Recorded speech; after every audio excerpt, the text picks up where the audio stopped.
gars yi maa ngi leen di siyaare maa ngi leen di bégee bëgguma woon justifié wu ci lii may justifié wu mais lu ëpp tuuru gars yi gis nga àdduna boo ci nekkee da ngay am compréhension gis nga ki la doon may bu la mayetul da ngay xool lu tax mayetu la ki la doon defal bu la defalatul da ngay xool lu tax defalatu la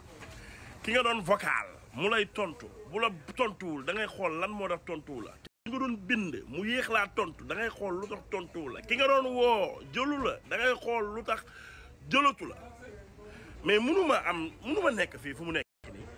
yor doom bu ndaw maa ngi yor doom bu ndaw mais nit da lay vocal doo ko mën a vocal parce que xale bi boo koy nax pour mu nelaw problème la mais bu nelawee da ngay sant yàlla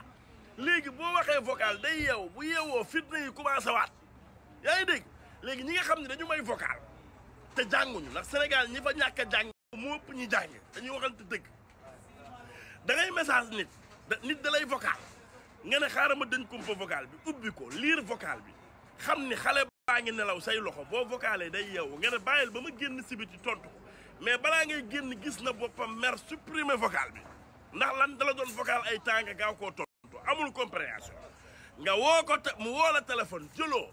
nga ne xaaral ba ma génn ba xale bi nelaw nga soog koo woo mais ci saa si message na la ne la léegi da ngaa yëg succès léegi dama lay woo doo jël mais sa bopp yaa ngi dégg wala mu bind la nga yéex koo bind ndax sa loxo yi jàpp na supprimer na mais compréhension ngir yàlla am leen compréhension